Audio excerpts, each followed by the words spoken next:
January 29th, 2025, an American Airlines flight just moments away from landing at Ronald Reagan National Airport collided with a Black Hawk military helicopter that was on a training mission. All 67 people who were on board those two aircraft perished. Now, this unthinkable collision set off a frenzy of questions. How could this happen? Were there any policies that actually set the table for this happening? And what could be done to prevent this from happening again? Now, 12 months later, loved ones of those who were on board say that they are still looking for accountability and change. I recently sat down with the family of flight attendant Ian Epstein. He was one of 4 Charlotte-based crew members on this American Airlines flight. His 2 daughters, Kayla and Hannah, and their mother, Deborah, spoke to me about what his loss has meant to them over this past year and what sort of changes they're hoping to see. So, it's hard. I actually still have the voicemail on my phone because I can't erase it. I had just gone to sleep. It was like 10:15 at night, 10:14. I had just fallen asleep. I had a really long day. And I leave my phone on because my children, although they're adults, they're still my kids. And everybody knows my phone's always on in case of an emergency. What I thought I heard was the phone ringing. But then I heard the ding of a text. And I went, oh. Yeah, somebody must really want me. So I flipped over my phone and I saw a text message. And it was from somebody from PSA Airlines. And I was like, is this spam? Is this a joke? And I immediately flipped to my news article. And the headline was American Airlines plane collides in DC. And I scanned the first paragraph and I saw PSA. And by then I was out of my bed and on the floor. I hit redial and I got the HR person at PSA. And, you don't want to admit it, but you know it before you even hear it. And I just remember screaming, no, no, no, no, no, no, no. And she cried with me on the phone. And as hard as that was to process, all I could think about was having to call the kids.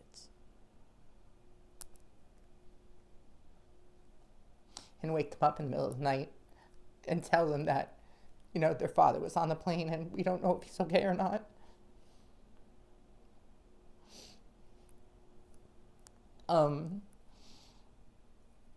It was hard. I called my sister first and she was just telling me breathe, breathe, breathe, because I wasn't breathing. I was always afraid I was going to get that phone call, and then when you finally get it, it's just, you don't wish it on anybody. So that's, calling the kids was the hardest. And then you hope, you just hope. You hear, they don't say bodies. They said they were finding people in the river. So you just hope that he was going to be found. I think Hannah said it her dad was a great swimmer. He'd be able to swim. So, it was a big thing, not watching the crash that day because I didn't want them to see it. I didn't want to see it. So we didn't look at the footage of the crash. I was up all night. The kids all came here. They were all sleeping in different places. You don't want people that are closest to you to find out by waking up and seeing the news in the morning. And I knew that the flight attendants and the crew would probably be the first names out there, just because a lot of people would know who they were. So a lot of stuff starts going through your mind, and I think I just went into business mode. You don't know what to expect. My thing was I didn't know if they would, because they asked me right away, do you want to come to DC? And I said, I don't know. I didn't know if I was going to an airport and going to be looking at an accident scene the whole night. Do you subject your children to that? So I said, I think right now we're just going to sit because you just can't comprehend it all. And at 7:30 the next morning, my sister, who lives in New Jersey, had called me and said they're going to have a news conference at 7:30. I said, okay. So I have internet TV, and I didn't know how to find the news. So I did manage to find the news, and I watched the news, and actually that's when I found out that there were no survivors. Which is not the way anybody should find out that there's no survivors. But at that news conference, it's when they said they were going to do recovery. So at that point, I then had to wake up the kids again and tell them that he was gone. I mean, when you heard about the actual circumstances, the fact that you had a plane and then you had a helicopter that had collided, and kind of as you pointed out, probably just seconds before the plane should have been landing, did you ever have a thought like, how does this even happen? Immediately. Immediately, I was like, this should not happen. They were too close to the ground.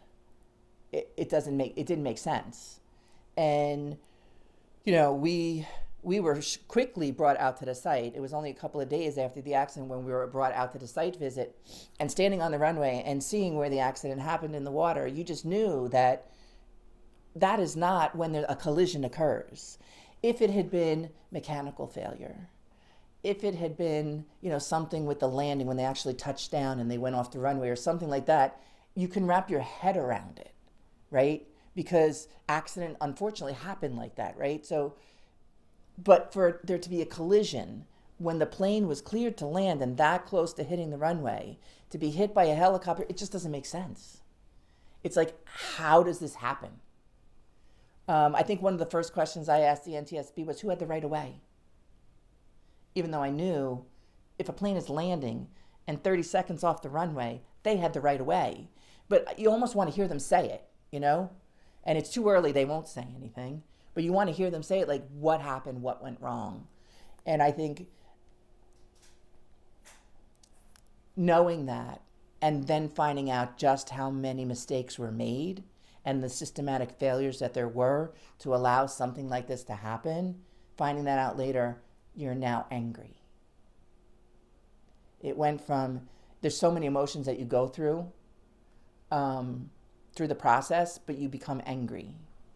And we're angry that he died because he shouldn't have. Nobody that day should have lost their life. There were 64 people on a plane and 3 in a helicopter, and they never should have been allowed to get that close in that proximity for a disaster like this to occur. And then to find out through the process of the NTSB doing their research to find out that this was happening all the time. Like, planes and helicopters were coming this close on a regular basis, and no one stopped it. And reports were being filed, and nobody was looking at them. I just remember when they came out with the first meeting and they started showing the trajectory of a plane versus the way the helicopters fly on that path and the clearance that there was. And at the best clearance, and that was best clearance was the plane at the waterline and the helicopter going along the shoreline as well. There was only 75 feet of separation that was allowed. That was the plan. The plan was for 75 feet of separation. When you think about that and 2 aircraft moving at that kind of space, how do you allow for only 75 feet of separation? That's an accident waiting to happen. Yet that was an allowable flight pattern. That was an FAA flight pattern that they allowed to happen. There's just so many things that happened. You know, why is there a training mission when commercial airliners are flying in that space with night vision goggles on, with the radar in and out off to stop accidents? Why was that allowed? Why is an Army training mission more important than 64 people's lives on a commercial airliner? You know, commercial airliner space closes. They could have waited a couple of hours later and did the same training mission, and there wouldn't have been any commercial airliners landing. why didn't they wait the few hours? I don't think, that they ever should allow training to occur in commercial airspace. Ever. Anywhere. And we're hearing about DCA because of this tragedy, but what about the rest of the places around the country that are in congested airspaces? DCA is not the only space. There's others out there. We know now, everybody knows because it's all over the news, that our whole system is antiquated. But it took this accident for somebody to finally look at it and figure out that things should be done differently. I don't understand why we have to be reactionary. As a country, we have to wait for a big tragedy to occur to actually make changes for the safety of everybody. Speaking of changes, we had talked about some of the safety protocols that were put into place, and also there are attempts to get a slew of safety protocols in place because of this. But we were talking on the phone about the rollback that was included in the National Defense Authorization Act, which passed Congress, the president signed, and proceeded to roll back some of the safety protocols that basically came from this. Which is insane to me. So the NTSB did their investigation and put out historical findings and said to them, this needs to change, and this needs to change, and that needs to change for the safety of DCA. Are we that forgetful? We're not even a year away from the accident, and we're now rolling back the safety precautions that were put in place in DCA. And I heard someone say that it can never be 100% safe. How is that a justification for rolling back anything that was put in there for safety? And I will say that it's not the NTSB's fault, because they've come out strongly against rolling back anything that they said needed to be put in place. So why are we allowing that to happen? They pass these bills along without us really being aware and knowing, and we're now putting other people in that commercial airline space at risk. And we'll be back with more of the safety changes the family is pushing for right after this.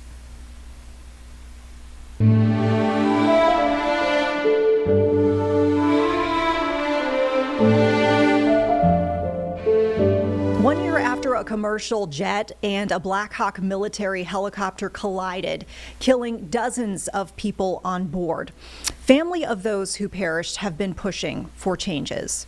We continue my sit down with the family of Ian Epstein, one of the flight attendants on American Airlines Flight 5342, talking about how they're reflecting on this moment. Even when they're redoing all of our safety procedures, but they only funded a third. Well, guess what? With a third, that's a third. What about the other 2/3? I just find there's lack of accountability. Everyone's saying, this administration wants to make these changes. We want to make it safe. We want to make sure this didn't happen again. They all came out and said it never should have happened, that everything should have been caught. But then we're waiting for acts to go through, and they're sitting there. So what is it going to take? Does it take somebody else losing their family? Because I know there are 64 families that are devastated because of what happened a year ago. There's a lot of young children on that plane too. Are all of their lives in vain? We have to wait for it to happen again? I just don't understand what it takes us so long to act on. This is something that we put stops into place, now we're rolling them back.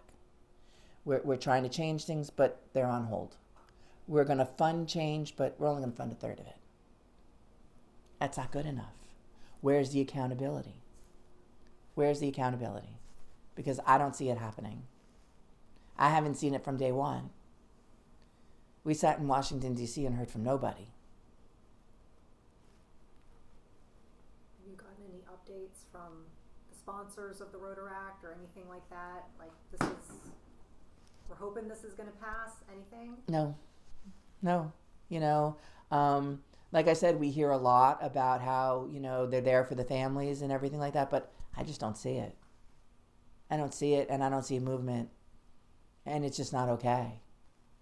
It's not okay for this to happen again. Like, I don't want to believe that he died in vain. Like, there has to be change. I don't want to see somebody else go through this again. I don't want to see another mother get a phone call and have to call their children and tell them that their father is gone. It's just not okay. To go back to, the gathering that's happening on the anniversary, do you think you'll be talking to Ian at all? Like, I'm just curious. Like, yes. will you be speaking with him? Oh, yes. I've talked to Ian a lot. So there's a lot of different things that we do. My first experience, one of the last things I talked to Ian about was 2 days before this happened. I was going to Africa, to South Africa with my best friend. And he was so excited. He loved girl trips. He thought it was great. And he was super excited that I was getting to go to South Africa. Well, when I was up on Table Mountain, I actually walked up to somebody and she told me that she was a medium. I don't walk up to people. And I actually had a conversation with him through her. But I collect rocks. Everywhere I travel, I bring back a rock. That's something we do in the Jewish religion anyway. We don't bring flowers to a cemetery. We bring rocks. So I've been collecting rocks from all my travel. And usually when I pick them up, I have something to say, as I'm picking them up, like, you would have loved being here and I'm going to bring you back this rock. I've also sat there and, cried and yelled at him. If he only wasn't a flight attendant, this wouldn't have happened, kind of thing. But what are you going to do? Yeah, we talk frequently, happy, sad, everything. Kind of additional wild thing to me to think about was how you were explaining to me how he wasn't even supposed to be on this flight. Yeah, he wasn't supposed to be on the flight. That wasn't his regularly scheduled flight. He wanted to play golf on Sunday, so he switched his flight. And this is the flight he ended up on. Now, in the beginning, we all felt like, oh my gosh, how could he end up on this flight? He wasn't even supposed to be on the flight. We do now believe that he was, obviously. I do believe he was supposed to be on the flight. Everybody has an expiration date. We just don't know what it is. I think he was there to bring joy. There were so many kids on that flight, so many of the figure skaters that were on that flight. The one thing I can tell you, and the solace that it brings us, and it should bring some solace to the other family members, that he had them laughing. We know he had them laughing. So they didn't know it was coming, and he had them laughing. So he was meant to be on that flight for that purpose, to make their last moments in this world happy ones. Yeah, it's hard to even say that, but we know it's true at the same time. Makes us feel a little better. I mean, as you're pushing for change, do you think about how maybe he might be watching this? All the efforts that you're taking, and the other families that I see, Tim Lilly, I see him at every single press conference that has to do with the Rotor Act or any sort of change. Or Tim Lilly is amazing. He's been amazing from day one. From somebody who's so knowledgeable, he was a big source of comfort for us when we were in Washington, D.C., because he could explain so many things. And he really has made this, I think, his life's mission now, that he lost Sam, that he wants this change in place. And he comes from a place of total knowledge of just how much this shouldn't have happened and how much change has to take place. And I give him a lot of credit, for going out and doing what he's doing, and I hope we get the change that we need, because we really need it, so it never happens again. What will you be saying to Ian next week?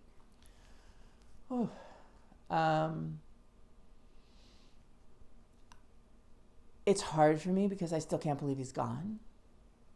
I think it hits home more than else. I think he liked all the attention that he got. We laughed a lot about that with him, that he would have liked that he went viral. He wouldn't have believed it at the same time, but he would have liked that he went viral and got that kind of attention. We miss him. The kids really miss him. And I don't think he ever realized just how important he was.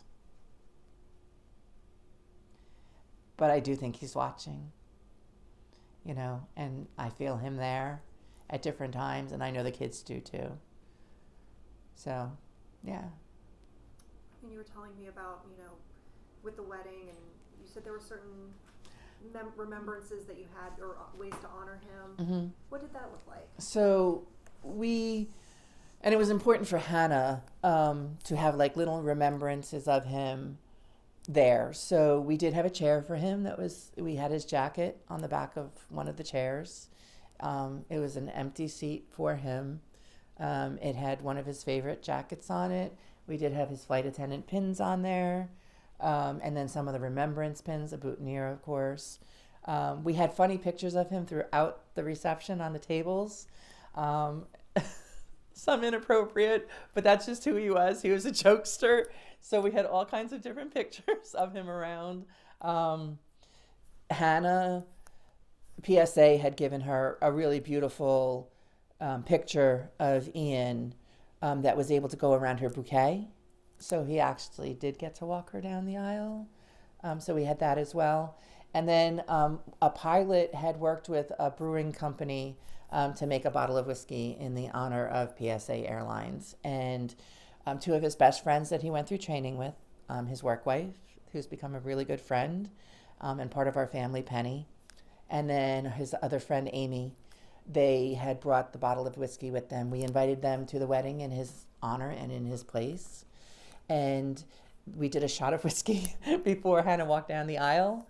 And then at the altar, my daughter-in-law, Lauren, and Josh, Hannah's husband, did a shot of whiskey in his honor also, and left the empty glass. We left one full shot glass for him on the seat. So we did a lot of different little things.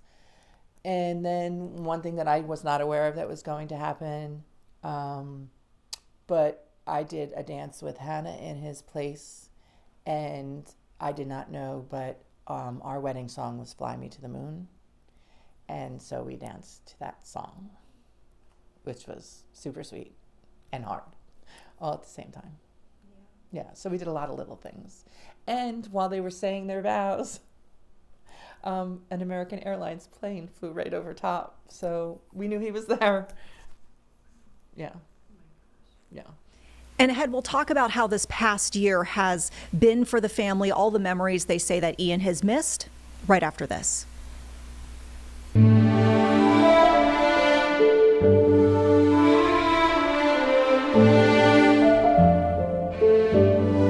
Continuing now with our look back at 1 year since the deadly collision between an American Airlines flight and a military helicopter in D.C. The family of flight attendant Ian Epstein is sharing how they're viewing this somber anniversary. It's trauma-based because you remember last year. Only this year it's a little worse because it's real. You're never going to see him again. So gearing up, it's really important for us, for him to be remembered. We do that daily, though. But it's important to let other people know that who he was, what he stood for. But it's hard. I mean, it's going to be a hard week going to D.C., back to where it all happened, just a short year ago. Yeah. I mean, you were telling me that American Airlines is flying all of the families of the folks who perished in this collision. Do you know anything about that gathering? Do you have any expectations for what that might be like when you go? Yes, so we have actually two things. The first day there is a Heroes event, and that was planned by the families of the passengers and the crew. And it's to honor people who actually were there for us in different capacities. A lot of the first responders, I would imagine, will be honored at that event. And that's not done by American Airlines. And then on the 29th, we actually have a whole day that's set up by American Airlines. They're flying 6 family members in for each passenger or each crew member. They have a whole day kind of set up for us. We will be going down to the site again, so there is a site visit for us. There's a potential on the water visit to the actual real site, which we didn't get to do that, of course, last year because they were still in recovery mode. But that, I think, will be probably the hardest for us all to do. We were told that the vessel that they'll be using was the vessel that they used as a staging point for the divers, bringing stuff and having their rest on that vessel. So it's kind of very meaningful, I think, to anybody that would be going that day. And then that night, there's the 1 year event that they're throwing for all of us that night. So I think it's going to be a long, hard day. Yeah, I mean, I can imagine the emotions that are coming, you know, on that specific day. I think too, you know, when we were talking over the phone, you know, you're telling me what's happened over the past year, you know, just in your family and kind of some of the memories that Ian wasn't physically able to be present for. Right. I can imagine that's another element of this. There's a lot of elements, and that's what people don't realize. Like, you know, as a family, we were having one of the happiest days of Hannah's life just 8 weeks after the crash, when she was marrying Josh, and he wasn't going to be there.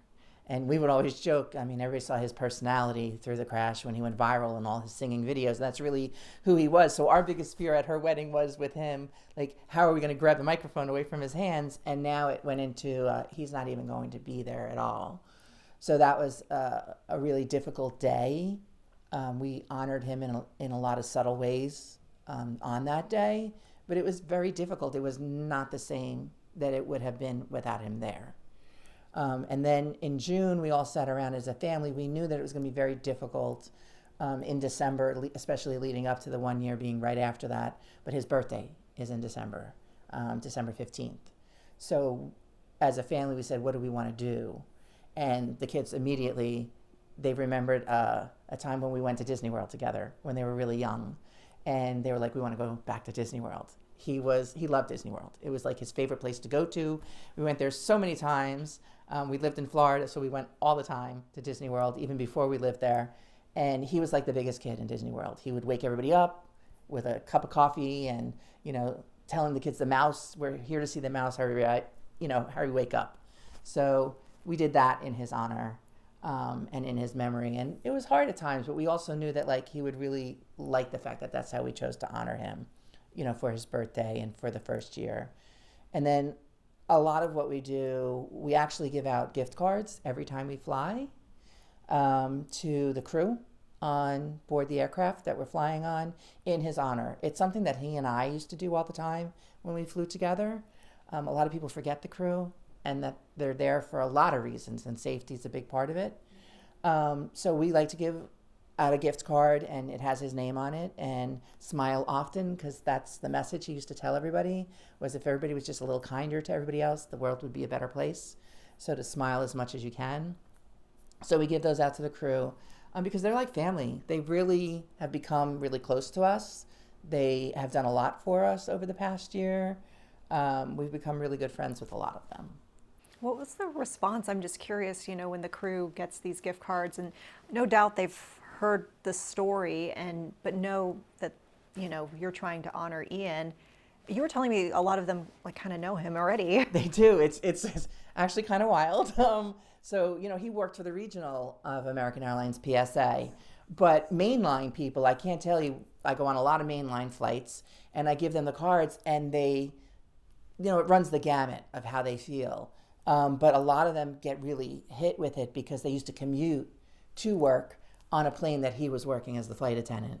So many of them knew him, and they're just overcome with like appreciation that we're keeping him alive, number one, and his legacy going. They really appreciate that. They're very appreciative that we're taking care of them, because they very much feel like they should be taking care of us as a family. But we do know that they also are going through this tragedy right along with us, because they face it every day, getting on a plane. So there's a lot. I've met some wonderful pilots. They've taken me into the cockpit to talk to me and meet us, and just, you know, one pilot came when we flew to Disney World, he actually came and grabbed us because he lives in the neighborhood. We didn't know that. And he knew Ian, and he was going to play golf with him. And unfortunately, the tragedy happened before they got to go play golf. But he worked with PSA. Now he's mainline. So we've really just met a lot of great people, a lot of great flight attendants, a lot of great pilots. And I mean, you referenced the fact that there are a lot of videos that folks have seen of Ian, just kind of showing his personality. And I think people really gravitate to what they saw in those videos. You're saying that's all exactly who he is. It's exactly who he was. I mean, any joke that you heard on the plane or heard in the videos, They were tried on us, mostly Hannah, because that's just what he did. She was the daddy's girl, and he really tortured her with a lot of the jokes that he would give. So she got that a lot. But that's who he was. He was always singing. He was always joking. He was always happy. You know, sometimes to the extreme, but that's just who he was. But it really, you know, went far when he was on a plane with people, and that's just who he was. He was just a happy person, and he liked to spread that happiness around. And it was nice to see. I remembered a lot of the pictures that I started seeing come out. He had sent those to me. So there was like a picture of a little redheaded child, and I remember the day when he actually sent me that picture. And he was just like so excited, like, look at this little kid that was on the plane with me that day. And he just really, he liked that, and he liked helping people however he could. And ahead we hear from Ian's daughters, one who is raising a child without her grandfather now in her life, and another who walked down the aisle just weeks after her father passed away.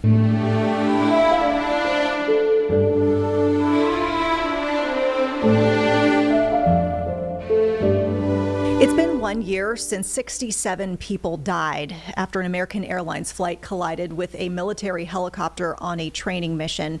And the family of the Charlotte-based flight crew are still grappling with the loss.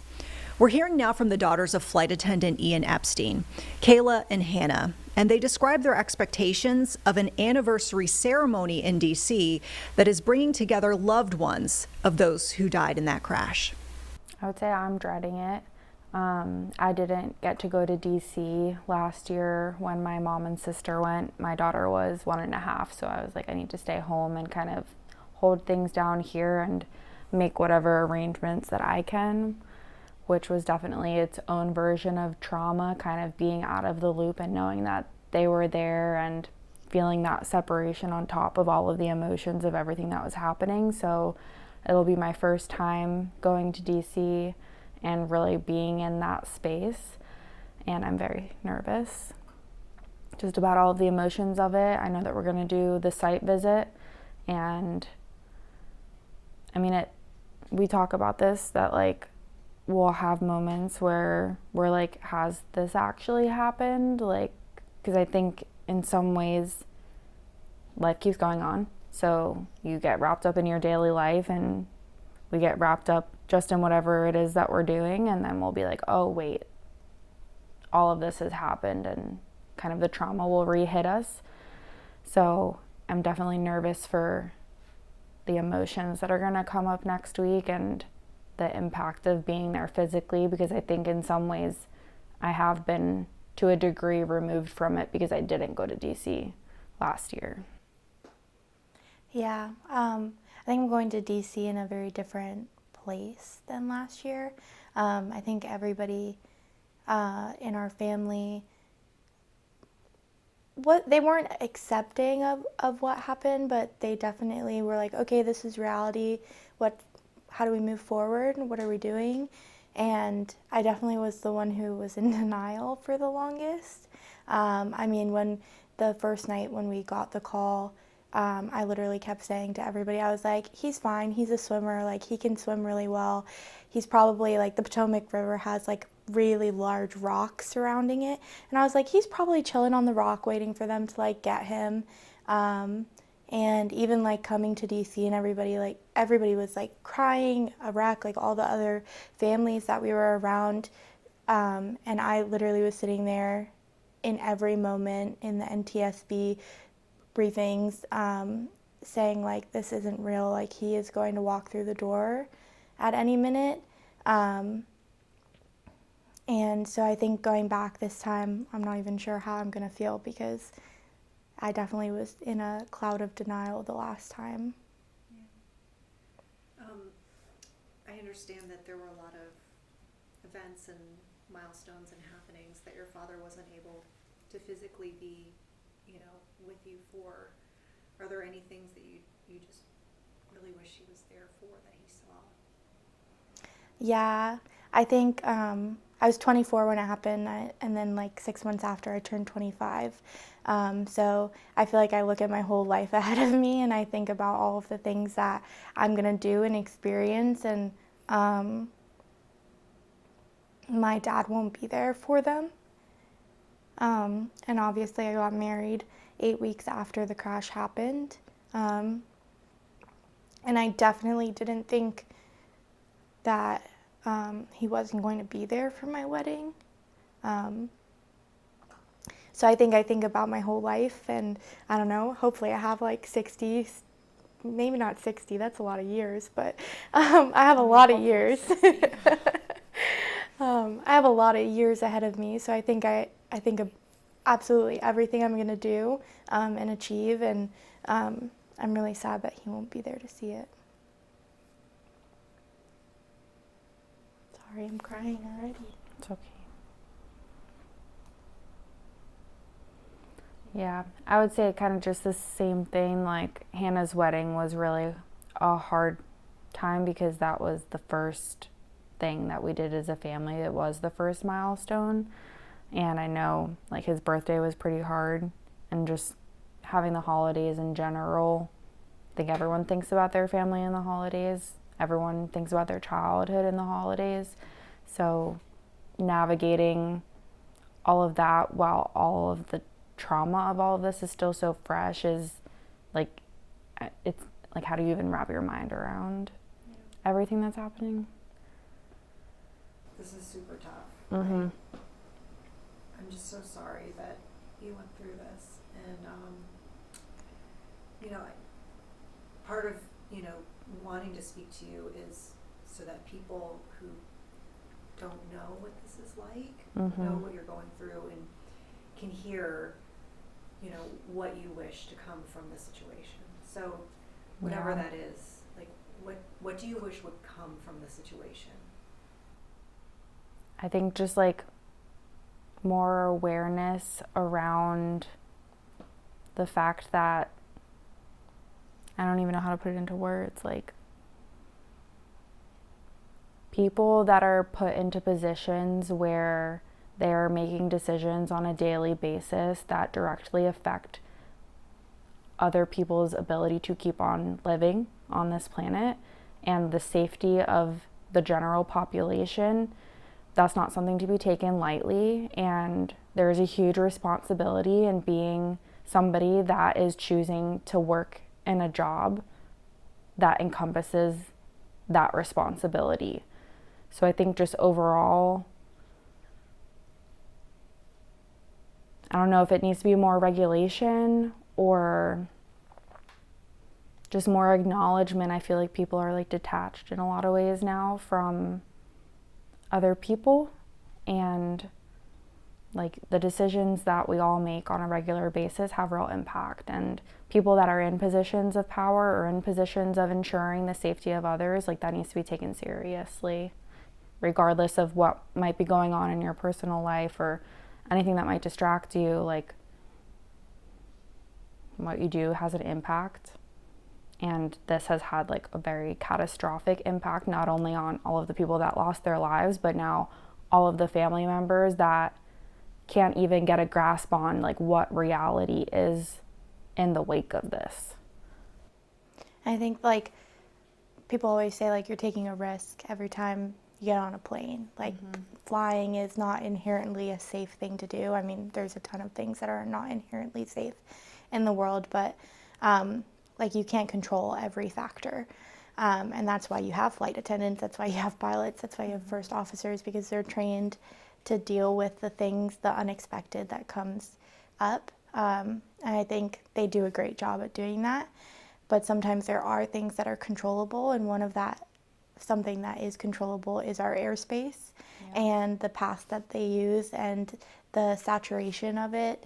And so I think for this to be for the cause of this to be something that was controllable, I hope that people realize that and push for change to happen because of it. Yeah. If you could say anything to your dad, what would you tell him? Oh, I talk to him all the time. I don't know if there's something specific that I would tell him. What's the last thing you told him? Oh, the last thing I told him, oh gosh. I honestly, I talk to him a lot on my commute to work. I drive an hour, so it's quite a long. I just update him mostly about like what's going on. He's like the best person to gossip to because he can't say anything back. Like he can't tell me I'm being mean or think about it in a nicer way. So I gossip a lot to him about things. Honestly, I tell him I miss him a lot. I text him his phone number. I feel really bad for the person who now has his phone number because now it's like been transferred over to another person's phone. No idea who they are. If they ever see this, you're the sweetest human ever because you just let me literally write anything and you don't reply back, but they're reading it. So clearly they don't mind. Yeah. What's the last thing you told him? I'm curious. I honestly don't know, but I do feel like overall, like we've both had a lot of experiences where we have like felt him, and it's interesting because it'll happen around the same time sometimes where like one of us will randomly say it and then the other person will be like, oh, like something happened to me earlier today, or like I feel like one thing that happens in particular to both of us is like his smell, that like we'll both randomly have a day where we mention it to the other person that like we can smell his smell. Yeah, he smelled like burnt coffee and cold air, like And cigarettes. and cigarettes. Yeah, and like old sweatshirt vibes. Yeah, kind of like a grandpa now that I think about it. Yeah, his smell, I feel like we talk about a lot. Yeah. We also, like, both of us, I feel like accidentally see him. Like, we'll be looking, like, we went a couple weeks ago on like a daddy-daughter date together where we like went to the cemetery and hung out like there for a little bit, talked to him, and then we went, he's buried right across from Camp North End, so we went and we got lunch together, and we got something we thought that he would like and just like kind of talked about memories of him. And while we were walking somewhere, we both had to do a double take at the same time into a car because the man driving just like looked like him. So I think that happens a ton. We're both numbers people in terms of like we see signs in numbers. And so my favorite number is 3 and so is my mom's. And so when I was buying my house and renovating it, he liked a deal all the time, and I really wanted this vanity, and it was on sale, but the day that I went to go buy it, the sale had ended. It was like the day after the sale was done, and so I was roaming the aisles, and all of a sudden I saw the vanity that I wanted with the sale sticker still on it, and so a lot of stores have to like still give it to you at that price, and I looked up and the aisle was number 33. So I like 100% believe that he was saying like, I'm gonna get you that deal, like you're gonna get it for for what you should get it for. And ahead, we hear more about the flight attendant, Ian Epstein, and the man he was from the young women he raised and how they're honoring him today.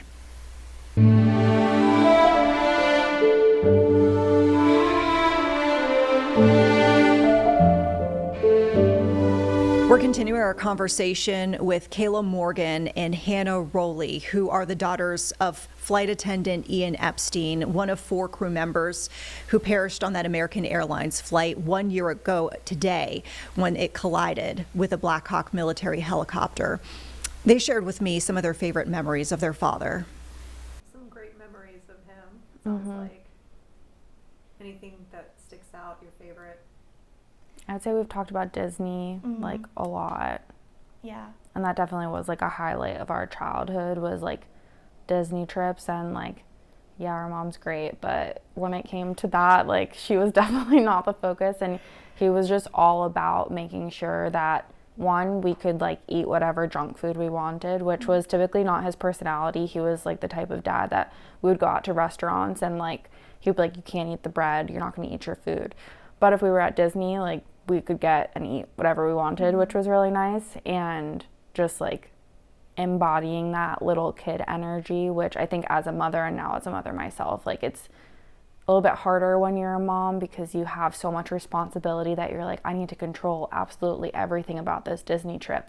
But he was the one that would be like, no, let's go, like let's ride 10 roller coasters in a row, let's eat all of the junk food and sugar, like just go completely wild and have like that childlike energy. I think one of my like favorite times of year is Christmas. And for a Jewish person, he really loved Christmas. We celebrated both like Jewish holidays and Catholic holidays also. And so every Christmas morning, he would wake up super early and he would get Starbucks and he would let us, like, we would open our stockings as kids together, and then he would be like ready with breakfast and coffee for everybody, and then we would open all of our gifts. And I think, like, thinking back on those times when he was just so excited to share like memories with us, even like my 16th birthday, I feel like one of the best birthdays that I had. Like, he made sure that everything was perfect for me. Him and my mom got me like this ruby ring. And so he like just put so much detail and thought into the times where he wanted us to feel special. He used to let me ride on the golf cart at his job one time because I just was really obsessed with like him taking me on loops of the parking lot. He honestly was just excited to have fun anytime we wanted to have fun. He was like the dad that like, he knew that his kids were just like teenagers that were moody and like didn't want to hang out with him. But like the small moments where we were like, we just want to go have fun with you. Like, he was down to do anything. He would have taken us anywhere. Yeah. She's the adventure person. So she was like his buddy all the time doing things. Which everyone else was very like, no, I'm scared. Hesitant. I don't want to do it. Yeah. Like, let's go. Yeah. They both liked the outdoors. So like we went camping a lot when we were kids. Got stuck in a hurricane one time because he didn't look at the weather app. Yeah. He was like the type of person that could make you feel really brave. Like for me, I'm scared of a lot of things, but like I've gone ziplining, I've gone like cave swimming, which are like not things I would ever do on my own. After he passed away, he really wanted to learn how to ride my husband's motorcycle.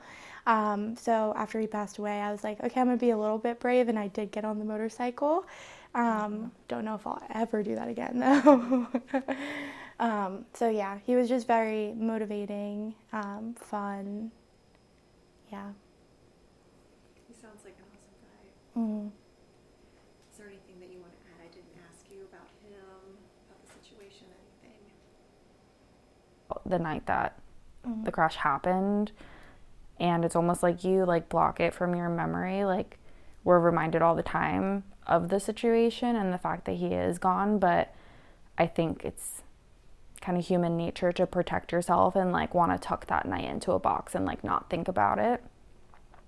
So just the acknowledgement that like people shouldn't have to go through something like that for a reason that is like purely a mistake or like negligence or whatever we're gonna deem that it was. Like, nobody should get woken up in the middle of the night being told that like there was a tragic plane crash and that your loved one is no longer alive. And I think that's true for all of the things that have happened. Like, there's tons of tragedies that happen every single day, and you know, it makes you be able to connect to those other things that you hear like in the news a little bit more, of like a shooting here or like even a bad car crash. Like, I know the Charlotte roads right now are really dangerous, and it's easy to be like, oh, like that's at a distance, but then when something happens to you, it makes all of those other things seem that much more real too. Yeah, and I actually think that like one thing about our dad was that he really wanted to make an impact on everybody that he met. He like really liked meeting other people, and I think he looked at life from a lens that like not a lot of people look at it from, and that like he was so empathetic to people, and like he really could feel the emotion when other people told them his story or their stories, and what they've gone through. And I think we forget that sometimes, is that we have to share those experiences together, because if we don't, then we're standing by every tragedy looking at it from a distance, and nothing's ever going to change. And so my mom was talking about like the Smile Often cards that we give flight attendants. And I think like that's a good reminder of that, is like you have the ability to have a big impact, even in a small way, to other people. And we thank you for joining us as we take a look back at this impactful event, 1 year since the unthinkable happened, an event that took lives and changed countless others. We will continue to follow the conversation around this and the impacts. Until next time, I'm Vanessa Rufus.